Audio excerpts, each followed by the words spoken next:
Welcome to FinFactor. I'm your host, Blaine Bertsch, CEO at DryRun. And if you're still forecasting your cash flow in spreadsheets, come and see us at dryrun.com.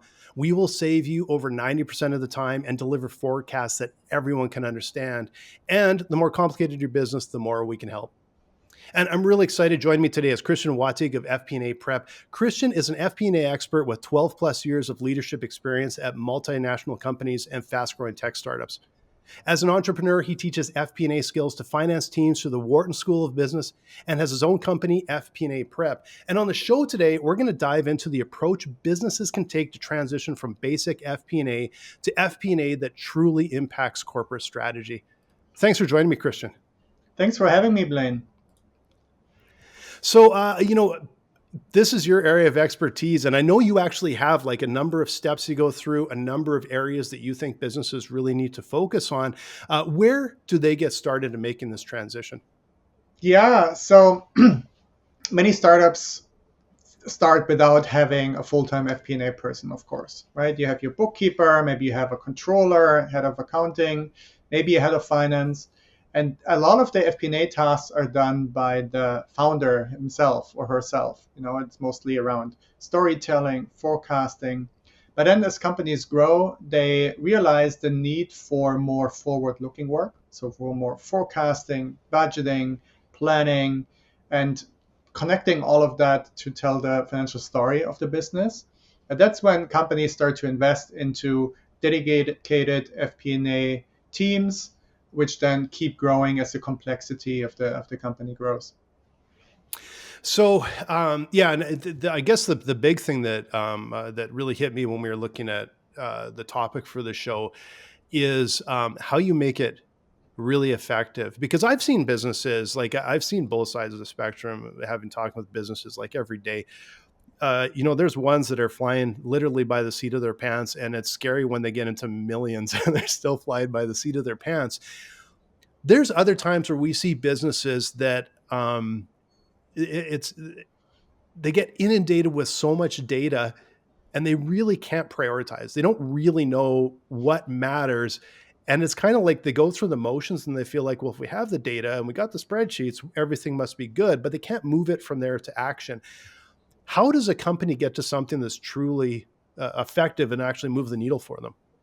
Yeah, that's a great question, because especially in this day and age with companies having more and more access to real-time data, that becomes a real problem, right? Companies now have more metrics, more data than any executive can reasonably be expected to look at every day.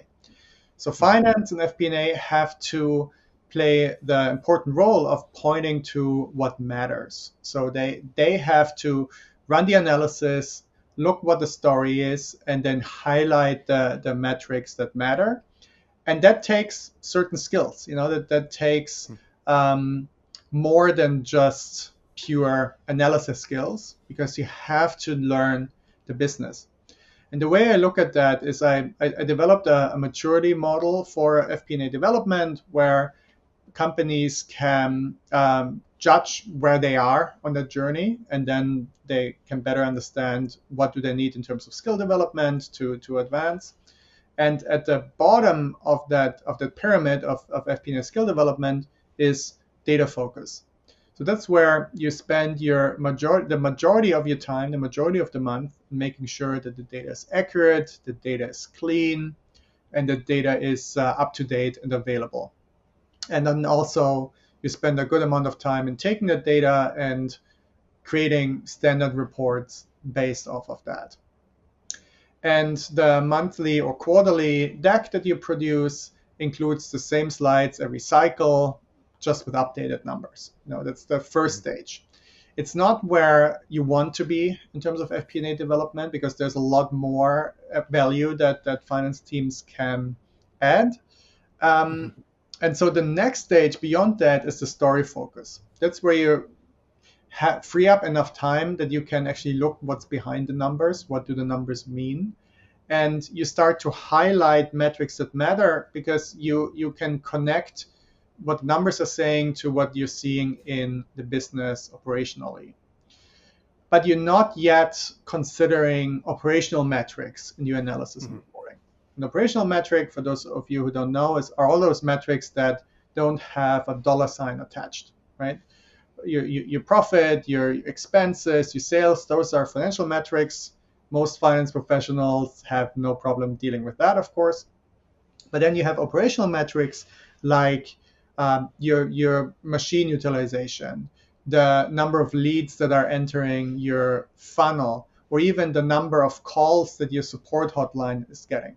All of these metrics can tell you something about the future financial success of your company, but you have to make the connection. And that's the next stage in that framework where I call it strategy focus. It's where the finance team realizes that they have to break out of their silo and really start talking to the other departments and start to figure out, okay, what are their strategies? How do those strategies translate to tactics? So the actual how they're implementing the strategy, how that translates to action plans, and then most importantly, measurement. So how do we decide whether a strategy is working or not? And that requires looking at those operational metrics and taking a look at, okay, how do we actually go about connecting those to financial performance? And then the last stage on the pyramid, the fourth stage, is proactive value creation. So that's where you understand the business well enough that you can identify risks and opportunities. So the finance leader looks at the numbers and connects the dots and realizes, there's something we need to take action on. So they come up with concrete recommendations about how the company should capitalize those risks and opportunities. And that's how you can really start to have an impact. And also where I think FP&A is incredibly fun. It's kind of interesting as you talk about this, and what I really appreciate is the fact that because we hear this sometimes where it's a company will go, okay, it's on, let's build the whole thing from A to Z, and then we'll start using it and we'll have all this benefit from it. But it's actually a step by step. You start to learn a little bit and you start to figure things out. And like before I started Dry Run, I ran a creative agency for over a decade. And it's interesting as you're talking about this, it feels like a little bit of some of my journey of building that business. You're a startup and you're just trying to figure enough stuff out and get enough money coming in the door. And then moving forward, you start to intuitively start to see what are the parts that are moving that are the big movers in our business. And so it all made sense. So it wasn't someone telling us, here's the numbers we had to figure out. We started to realize we're leaving money on the table because we're underutilizing some staff, where maybe we're not quoting maybe appropriately. We're looking at metrics of, we're probably winning too many deals. Are we charging enough? Like there's all these other little things that we started to gain from experience. And then we started to get it into, at that time, the dreaded spreadsheet, but we were getting all into spreadsheets. And the way you're talking, as we started to understand the business more and more, and when we got slammed in 2008, we had to do a pretty severe pivot to a different market, from basically government contracts to corporate. But we kind of had that foundation of numbers to understand we can do it, we have to do it, and how to do it. And so that's what I really appreciate is it's truly understanding the business is what makes us all work. You can't just sort of wedge it in and it's going to work, right? And you're exactly right that you made a great point that it's a step-by-step process. You can't say, I'm building an FP&A function from the ground up. Tell me how I can get to proactive value creation tomorrow. It's really, you need to get your foundations right. You need to make sure you have a way to manage your data in a way that it doesn't require a lot of manual copy pasting or cleaning or removing duplicates. It has to be, that's the foundation for everything we do in FP&A, right? Because without good data, you can't make good recommendations. And then once you have that, you start to make sure that you build the business acumen. And I sometimes get asked, by my students, okay, how can I build this better understanding of the business? My background is in accounting or in corporate finance. How do I learn about the operations of the company? And there are a few ways you can go about that. You can start with the profit and loss statement, right? Because that's what you know best. And then see if for each line on the P&L, you understand how is the company either using that if it's an expense, or how is the company trying to grow that if it's sales or profit in the bottom line. And if you can answer the question, and then ideally you can also say, okay, what's the strategy involved with each of those P&L line items? Mm-hmm. If you realize that you can't answer some of these questions, that's fine. Then you go out, you talk to people, and you figure out, what the strategy is that links with these P&L items and line items. So that's a good way to run a self-assessment, if you will, about how well you understand the business. And then the next step, what I always recommend people is you need to increase the number of your touch points with the cross-functional team. So it's not enough if the finance team reaches out to the marketing team once a month for the month-end close, right? Where they need to understand the variance analysis. That's just not enough, because a lot of the work that finance does requires good relationships and trust. Because the thing is that leaders from other functions may be hesitant to share information with finance at times because it could be used against them, right? Finance mm-hmm. could use the information and cut their budgets if they think the ROI isn't high enough, or cancel their favorite project because it's not performing well enough. And so it requires trust, because in the end, we want to do more than that, right? We want to help them really reach their goals, but you need to build that trust first, and that comes from having more touch points. I always encourage finance leaders to try and join those operational meetings that these leaders have anyway, because that way you're not asking them to put an additional meeting on the calendar. Which could be a big ask, but you're joining the existing meetings, and then you ask questions and you see if you can add value. And then the next question I get there often is, okay, but they understand the topic much better that they're talking about in those operational meetings. How do I even add value as a finance leader? And the answer to that question is coaching. You have to learn how to be a coach. And how do you coach? You ask questions. You ask questions that help people think outside the box and look at the issue from different angles. And if you keep doing that, you'll build the relationships. Then hopefully you have an opportunity to demonstrate that you can do more than cutting budgets. Running an analysis that helps head of sales justify their additional headcount because you actually realize that there's a real opportunity that really makes sense, for example. That's how you get started. The interesting part, I think, that you bring up, and it's the one that always rolls around in my head from my past business, and even to dry run that I have today. This all boils down to people, and you can have the data, and in fact, as we've all seen, there's more and more data, and AI is going to deliver more and more and more and more data. It comes down to dealing with people, and like you said, asking questions. Asking them in the right way, developing relationships, developing that trust, and truly understanding the people that are responsible at the end of each of these account lines, right? And how do they actually put this into action? And so you're talking about coaching. You're talking about a lot of it is soft skills and people skills. So it's amazing how much an FP&A person like expert is going to have really strong people skills. How do you recommend that they actually start to develop those skills and learn those skills and put them into practice? Yeah. Most of the people skills you learn by doing. You learn by getting yourself out there.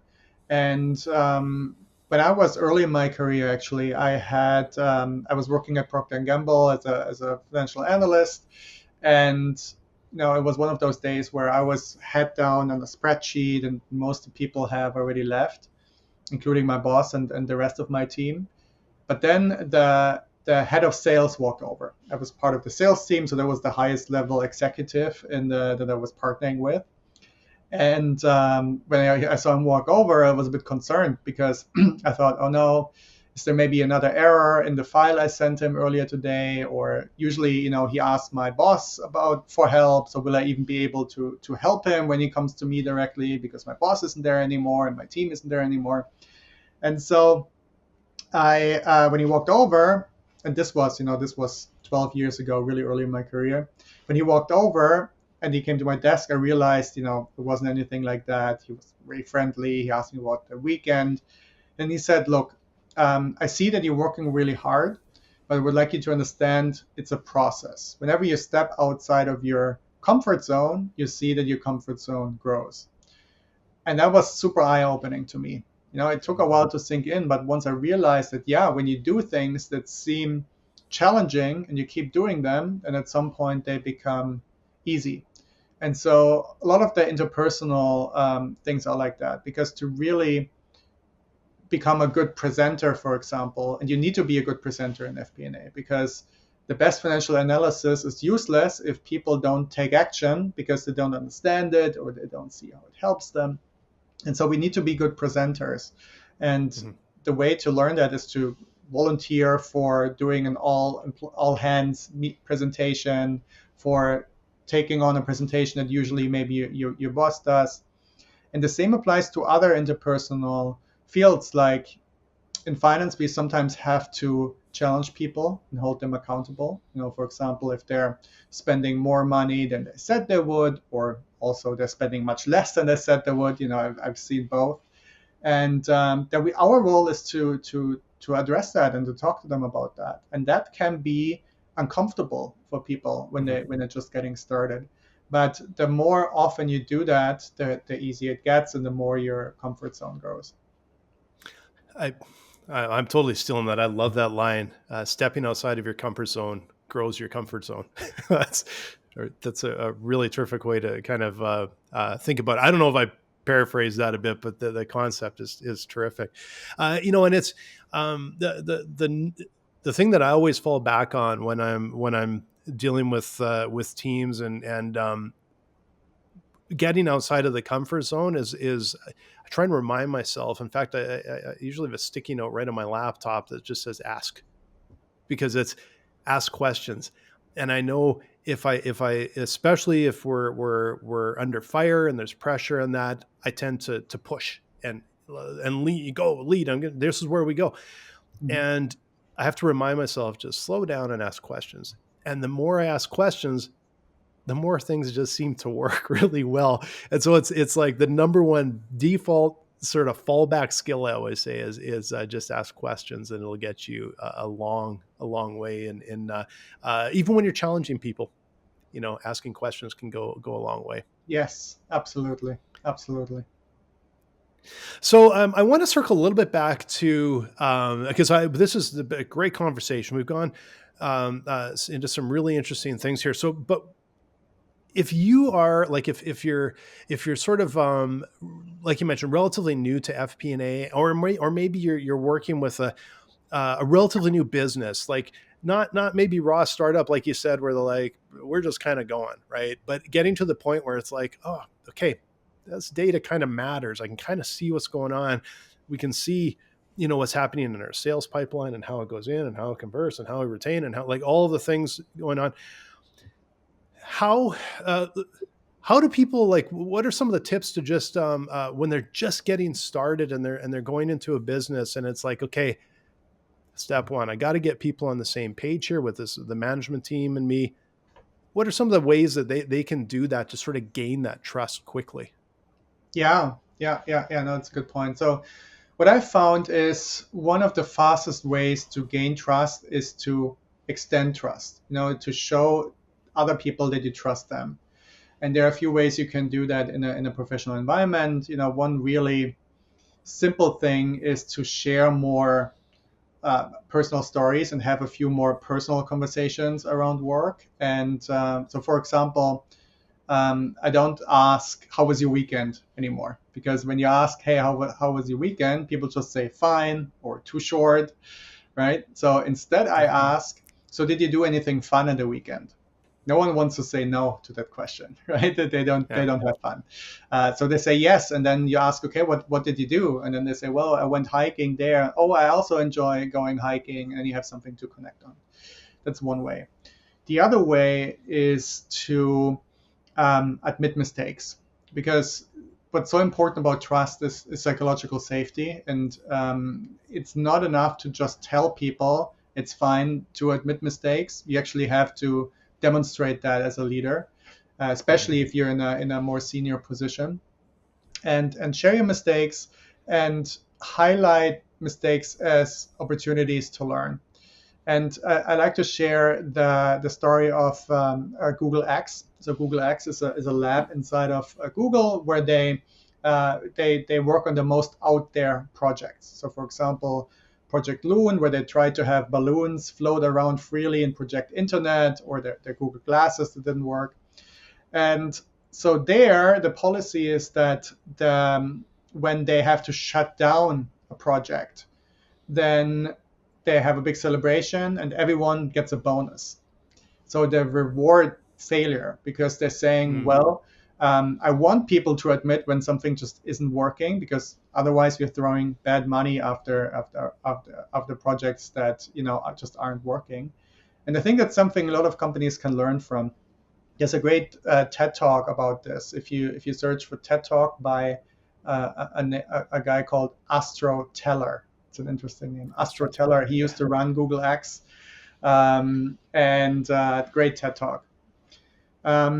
So that's one thing. And then the other thing that's important for building trust is to create an environment where people are willing to say when something is likely not going to work, to share dissent and to share negative opinions about what the company is trying to do. And that's tough because people feel hesitant to share their negative opinions about where the company is going, because then they feel like, oh, then I'm not seen like a team player, or I'm not seen like I believe into the vision and the mission of the company.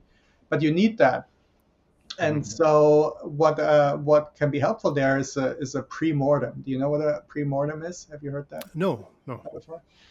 So a pre-mortem is where you say, okay, uh, you ask it at the beginning of a project or before you roll out, a new process, a project, a tool, and you say to your team, hey, imagine it's a year later now, the project has failed spectacularly. What we're trying to do did not work. And now we go around the room and everyone shares one reason why it didn't work. And that's a mindset because it invites people to share their concerns and what the risks that they see, without those negative connotations of, oh, that person doesn't believe in the project or in the vision or in the strategy. And through those things, you maintain psychological safety and you build trust. And it's always, it's always a challenge. I've found that through the years, especially having basically a startup and a software startup, which is, kind of on the edge of a knife for most of its existence, right? And it reminds me of one time we had, this is a couple of years ago, and we had something go wrong. I can't remember what it was. And I thought, and I realized maybe we've swung the pendulum a little bit too far the other way, because everyone on the team was kind of lining up, this is my fault, I should have done, and people weren't even involved.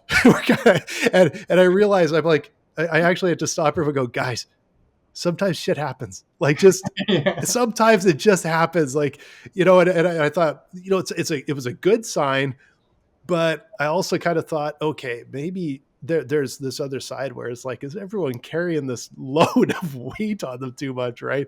It was interesting. It was a little bit of a surprise, but I suppose I would rather have it, that way than the other. So we've talked a lot about, like you said, it's almost like you got the lines on the P&L and you can almost draw the line. Let's go talk with marketing. Let's go talk with this. Let's go talk with that. I kind of want to flip it around a little bit now, because as you're driving the FP&A forward, you also have to basically somehow translate all of this to the management team, to the CEO, to the other people on the management team. And it's going from the almost like that department level up to how do you sort of deliver those conversations, gain trust, but also get it to the level that's right, so it's not micromanaging, it's just the right level to actually move a business forward? Yeah, so now we're talking about tailoring, right? How do you make sure that your message is received by the individual, how they want to be spoken to, and how they want to receive data and information? And that also first starts with what you mentioned earlier, is asking questions, because I've worked with a number of CEOs and CFOs, and there's a wide range of styles and how they prefer to receive information. So for example, most CFOs I worked at, they liked visualizations and graph and charts, but one CFO of a medium-sized company I worked with, she preferred Excel tables. Just a table, just give her the numbers. She doesn't need any visualizations. It's just a distract her. Just give her the plain raw numbers. And that's interesting, right? So you need to understand what are people looking for. And the other thing that people have to keep doing is actually asking the leaders that they're sending the reports to how they're using them, what they're trying to achieve with those reports. Just don't just create the PowerPoint, put it in your email, and send it to the CEO, because that how they're using the reporting can change over time. So you need to stay close to people and ask, okay, how did this report help you make a decision? If it didn't, what would help you make better decisions? And then the question I always like to ask is, in an ideal world, forget any restrictions, what would you like to know about the business and when to make better decisions? And then they may say things that we just don't have, or we don't have the data early enough, but you may be able to back into it and give them something that you didn't know they needed, because you just never asked the question. And that can really make a big difference in the decision-making process. And so that's selecting the metrics, but then also how you present the numbers makes a big difference. And when I teach my training programs, I teach a framework. It's called the success framework for presenting. It's based on this book called Make to Stick. It's a book that was written for advertisers. How do marketing people make the messages stick? But when I read it, I thought that finance professionals can learn a lot from that. So what the framework stands for is, so it's success, it's an acronym. S stands for simple, U for unexpected, concrete, credible, emotional stories. So your slides need to be simple, they need to be able to convey the message. And I always tell people, okay, when you're done with your presentation, flip through your slides again and see if you can get the one key message within 2 seconds of looking at it. If it takes you more than 5 seconds, probably it's not simple enough. And then you need to be unexpected. With that, I mean, if you're just presenting the slides and you're just reading from the slides, people will tune off. They will stop listening to you. They will do email. They will think about the next meeting. So you need to make it more engaging by sharing voiceovers. So that means preparing ahead of time. Hey, for this slide, let's say I show the cash flow per country. My cash flow actuals was forecast per country. And then what you can do as a voiceover, you can say, well, we slightly missed our forecast target for the US, but if we drill down to the state level, actually you see that all the states are green except the state of New York. That's where we missed the forecast. So that's a drill down. You can also do a drill up, where you relate it back to the total company performance. You can provide the context, so like context, action, result as a framework there. Or you can make a connection to previous versions of the forecast you talked about. You can say, hey, maybe you remember last month when I shared the forecast, that was the number then. Now it's different. Here's why. And those are all things that are not on the slide, and that's how you make it more interesting. You need to be concrete, because you don't want, especially the more senior people are, the less likely they are typically to admit that they don't get something, or they don't know the meaning of an acronym you're using. They just nod and then don't get it. So you need to err on the side of making it more concrete than you thought. And then credibility is also something that, of course, comes from, yes, the numbers need to be right. They need to be reviewed. They need to be correct. Tools other than Excel can help you in making sure that you don't have formula mistakes or anything related to that. But it's more than that, what people can do. You also want to make sure that when you make assumptions, that they are always quantified, especially in finance. Our role is to get people to be more data focused, and you need to spearhead that by whenever you share an assumption, it's quantified. And it should also be falsifiable. So if you only share things that no one will ever be able to hold you accountable to, your credibility drops. And then emotional is another thing that people sometimes misunderstand. Being emotional doesn't mean, hitting the table and saying this must stop, right? It's much more fundamental than that. At the core of being emotional with your financial reporting is you need to have a comparator. So every metric on the slide needs to have something that you compare it to. So there could be a prior year, budget, a forecast, because without that, you can't say whether the metric is good or bad, and there is no emotion. There's no real connection to how is the company doing. And then in the end, you package everything as a story that has a beginning, a middle, and an end. And the end part is often what's missing financial presentation, because the end part is the so what. So how do we take that insight and take action from it? What do we recommend the company is going to do? And that's the success framework in a nutshell. Well, it really helps. It does exactly what the success framework does itself. Is it simplifies things. It helps clarify things. It's concrete. It's like it actually does its own thing. Really, really interesting. And I was kind of following through every step and just kind of. Sometimes I forget we're recording because I'm like, this is really interesting. It's absorbing it all. Very, very effective process. Christian, I think. I want to dive in a little bit now on you, because you're teaching teams how to do this. You're teaching teams how to truly move the needle and move from this really like introductory or basic. Sometimes they may think they're doing enough to something that actually is highly successful. Tell me a little bit about that, like what you do, how people can get in touch with you and actually engage you. Yeah. So I'm a corporate trainer, so companies invite me to the office to teach FP&A in a workshop format. It's always very engaging, lots of hands-on exercises.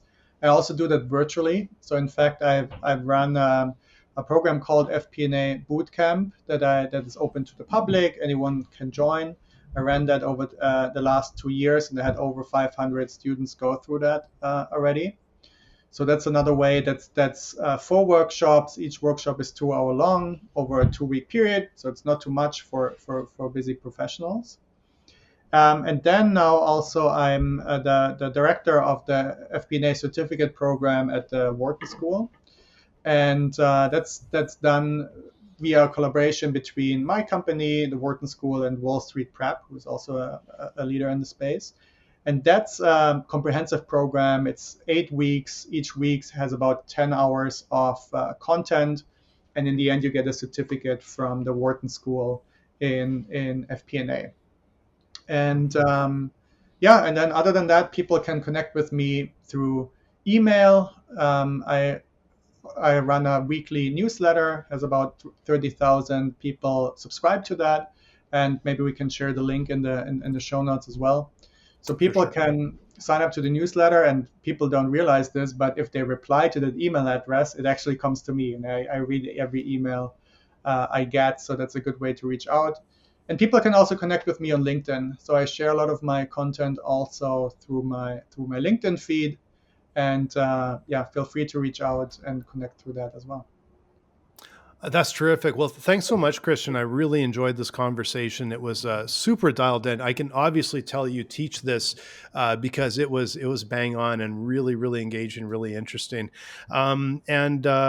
Yeah, and I'll make sure that all of that information is in the show notes so people can track you down, find you on LinkedIn, subscribe to your newsletter. That's number one step. And again, if you're looking for a way to get out of those spreadsheets, forecast your cash flow, even if you have a team of a bunch of people and a bunch of locations and a bunch of currencies, all that complicated stuff, come to us at Dry Run. We will make it easy. We will simplify the message, and we will help you spend your time doing the valuable things to move your business forward rather than spending your hours into spreadsheets all the time. So visit us at dryrun.com. Thanks again, Christian. I really appreciate you coming on the show today. Thanks for having me.